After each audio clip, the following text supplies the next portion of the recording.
Déchéance de Cabinde, l'Assemblée nationale rattrapée par sa précipitation imprudente. Le Conseil d'État a ordonné, mercredi dans la soirée, la suspension de l'élection du premier vice-président de l'Assemblée nationale prévue ce vendredi. Cela, en attendant la décision de la Cour constitutionnelle dans l'action initiée par Jean-Marc Cabinde, en vue d'obtenir l'annulation de sa destitution. Le tournant actuel dans cette affaire n'étonne pas les observateurs avertis. Le Potentiel dans son édition du 26 mai dernier avait déjà tablé sur la précipitation imprudente de l'Assemblée nationale se complaisant dans un jeu politique aux dimensions purement partisanes. Tout a été orchestré dans une forme de confusion délibérée, entre vitesse et précipitation, alors que la représentation nationale n'aurait rien perdu en attendant l'éclairage de la justice indépendante sur le flou dans la régularité de la démarche de l'auteur de la pétition de déchéance. La plénière a ainsi été entraînée à examiner et à voter sur base d'une pétition attaquée en justice. Et comme jamais un 102, c'est le forcing qui est en vue avec la programmation d'une plénière électorale ce vendredi 12 juin. Le bureau de l'Assemblée nationale faisant fi de la démarche du Conseil d'État, a annoncé ce rendez-vous pour 10 heures avant de le postposer pour 13 heures. Jean-Marc Cabinde a-t-il payé cash à cause de son radicalisme farouche gênant les caciques du Front commun pour le Congo? Cette interrogation a été soulevée, non sans raison, dans l'édition du journal Le Potentiel du 26 mai dernier au lendemain de la déchéance du président A1 de l'UDEP de son poste de premier vice-président de l'Assemblée nationale. Cabinde qui s'était farouchement opposé à la tenue d'un congrès au contour, flou et coûteux, lequel avait comme objectif officiel de prolonger l'état d'urgence décrété par le président Félix Tshisekedi pour lutter contre la pandémie de la Covid-19, a subi la fatwa mais qui n'a pas respecté la procédure.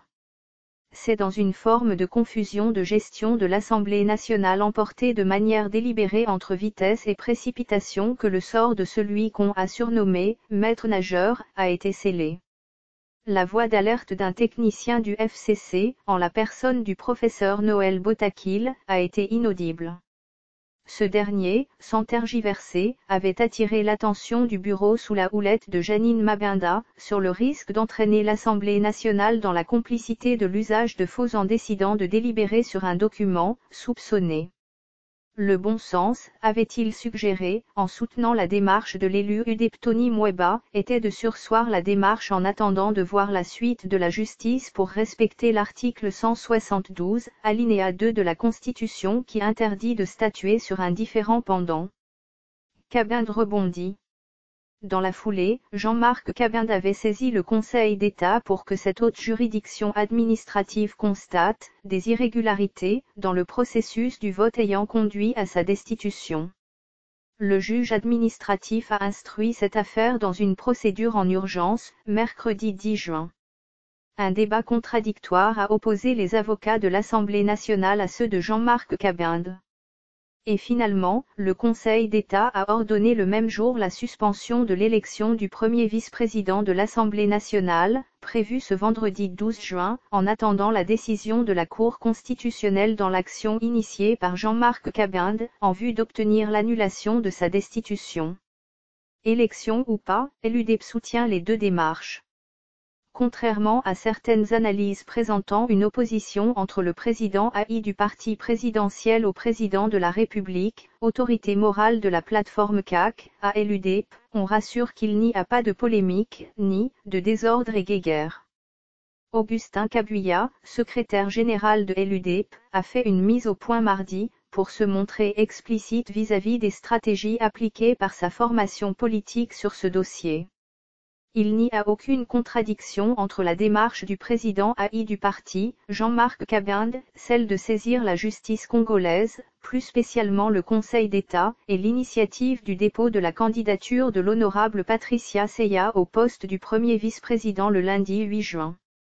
Les deux démarches émanent du parti, a affirmé Augustin Kabuya. Selon lui, la voie empruntée par l'actuel président de l'UDEP a été délibérée par le parti. Vous vous rappellerez que le point 5 de la déclaration politique de l'UDEP que moi-même j'ai signé en date du 28 mai dernier autorisait à l'honorable Jean-Marc Cabinde de pouvoir saisir la justice pour rentrer dans ses droits.